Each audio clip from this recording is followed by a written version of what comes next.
Hi hello നമസ്കാരം, welcome back to movie manifesto. സെറീനെ ചോള് കണ്ടുപിടിച്ചതിന് ശേഷമുള്ള മോർണിംഗ് കാണിച്ചിട്ടാണ് നമ്മൾ എപ്പിസോഡ് 3 പാർട്ട് 1 അവസാനിപ്പിച്ചത്.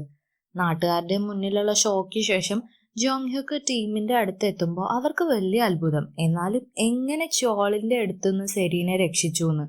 അപ്പോൾ ജോങ് ഹ്യുക്ക് വേറെ ഒരു വഴിയും മുന്നിൽ കാണാത്തതുകൊണ്ട് സെറീന അവന്റെ ഫിയാൻസി ആണെന്ന് പറഞ്ഞു.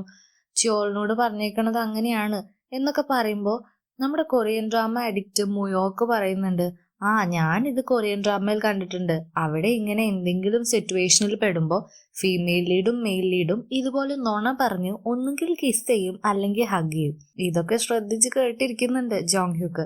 പിന്നെ മുയോക്ക് പറയുന്നുണ്ട്, എന്നിട്ട് അവർ നൈറ്റ് ഒരുമിച്ച് സ്പെൻഡ് ചെയ്യും, പിന്നെ അവർ ലവേഴ്സ് ആവും.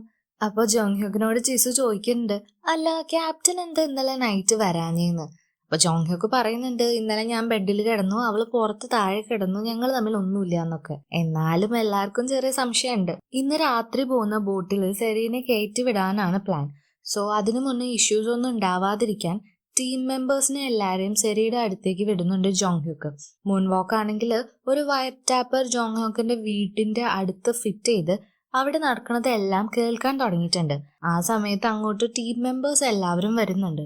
മൊയോക്ക് അവൻ കണ്ട് കംപ്ലീറ്റ് ആവാത്ത സീരീസിന്റെ കാര്യങ്ങൾ സെറീനോട് ചോദിക്കുമ്പോൾ സെറി അവൻ ഒരു സീരീസിന്റെ ഫുൾ സ്റ്റോറി പറഞ്ഞു കൊടുക്കും. ഇത് കേട്ട് നോട്ട്സ് ഒക്കെ എഴുതുന്നുണ്ട് മൂൺവാക്ക്.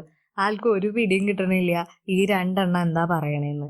നെക്സ്റ്റ് സീനിൽ കാണിക്കുന്നത് ജോങ് ഹ്യുക്ക് മുന്നേ ആക്സിഡന്റ് നടന്ന ഏരിയയിൽ പോയിട്ട് അവിടുത്തെ ഓഫീസറിനോട് അവിടെ എന്തെങ്കിലും ട്രക്ക് അന്ന് രാത്രി കണ്ടിരുന്നു എന്ന് ചോദിക്കുന്നുണ്ട്. ഒരു ട്രക്ക് ആ ദിവസം ആക്സിഡന്റ് നടന്ന ഭാഗത്തേക്ക് പോകുന്നത് കണ്ടു, അതിന്റെ ഫ്രണ്ടിൽ ഒരു ആർമർ ഉണ്ടായിരുന്നു എന്ന് അവൻ പറയുന്നുണ്ട്.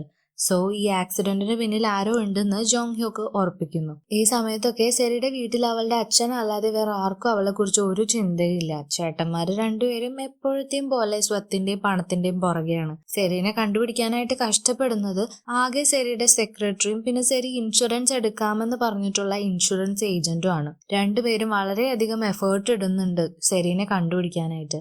സെറി പോവാറായല്ലോ, അതിനു മുന്നേ അവൾ എല്ലാവർക്കും ഗിഫ്റ്റ് ഒക്കെ കൊടുക്കുന്നുണ്ട്. മുയോക്ക് എന്തെങ്കിലും സൗത്ത് കൊറിയയിൽ വരവാണെങ്കിൽ അവനെ അവന്റെ ഫേവറേറ്റ് ഹീറോയിനായിട്ട് മീറ്റ് ചെയ്യിക്കാന്ന് പ്രോമിസ് ചെയ്യുന്നുണ്ട് സെറി. ജോങ് ഹ്യുക്ക് സെറിക്ക് വാങ്ങിച്ചു കൊടുത്ത ഷാംപൂ, കണ്ടീഷണർ എല്ലാ സാധനങ്ങളും ജിസുവിന് കൊടുക്കുന്നുണ്ട്. ടീംമേറ്റ്സിന് എല്ലാവർക്കും ഓരോ അവാർഡും കൊടുക്കുന്നുണ്ട് സെറി. പക്ഷെ ജോങ് ഹ്യുക്കിന് ഒന്നും കൊടുക്കണില്ല. അതിന്റെ ദേഷ്യത്തിൽ അവൻ അവിടെ നിന്ന് എണീറ്റ് പോകുമ്പോൾ സെറി കൂടെ ചെന്നിട്ട് സെറി ജോങ് ഹ്യുക്കിന് താങ്ക്സ് ഗിഫ്റ്റ് ആയിട്ട് മേടിച്ച തക്കാളി ചെടി കൊടുക്കും. ഇത് കാണുമ്പോൾ ജോങ് ഹ്യുക്ക് കുറച്ച് മുരട്ട് സ്വഭാവമൊക്കെ എടുക്കുമെങ്കിലും സെറി അവനൊരു ഗിഫ്റ്റ് കൊടുത്തോണ്ട് അവനും ഹാപ്പി ആവും. രാത്രി ജോങ് ഹ്യുക്ക് സെറീനെ ബോട്ടിലേക്ക് കൊണ്ടുപോകും. ഈ ബോട്ടാണ് ഇനി ഓഷ്യനിൽ പോയിട്ട് വലിയ ബോട്ടുമായിട്ട് മീറ്റ് ചെയ്യുക. ആ വലിയ ബോട്ട് സെറീനെ സൗത്ത് കൊറിയയിൽ എത്തിക്കും. സെറിക്ക് ഒറ്റയ്ക്ക് പോകാൻ ചെറിയ പേടിയുണ്ടെന്ന് മനസ്സിലാക്കി ജോങ് ഹ്യുക്കും അവളുടെ കൂടെ പോകുന്നുണ്ട്. അങ്ങനെ ബോട്ടിലിരുന്ന് രണ്ടാളും അവസാനമായിട്ട് സംസാരിക്കുന്നു. ഇനി കാണില്ല എന്ന് ഒരു തോന്നലുള്ളതുകൊണ്ടാവാം അവര് പരസ്പരം അവരുടെ പേര് പറയുന്നുണ്ട്. ആ സമയത്ത് അവിടെ പെട്രോളിങ്ങിന് ഇറങ്ങണ പോലീസ് അങ്ങോട്ട് വരും. ജോങ് ഹ്യുക്കും സെറിയും ബോട്ടിന്റെ സ്റ്റെപ്പിന്റെ താഴെയുള്ള ബേസ്മെന്റിൽ മറഞ്ഞിരിക്കും. ഓഫീസേഴ്സ് ഫുള്ള് ബോട്ട് സെർച്ച് ചെയ്യണ കാണുമ്പോൾ സെറി പറയും, ഇങ്ങനെ ഇരിക്കല്ല, എന്തെങ്കിലും ചെയ്തില്ലെങ്കിൽ നമ്മൾ പിടിക്കപ്പെടും. അപ്പോൾ ജോങ് ഹ്യുക്ക് മുയോക്ക് പറഞ്ഞത് ഓർക്കുന്നുണ്ട്.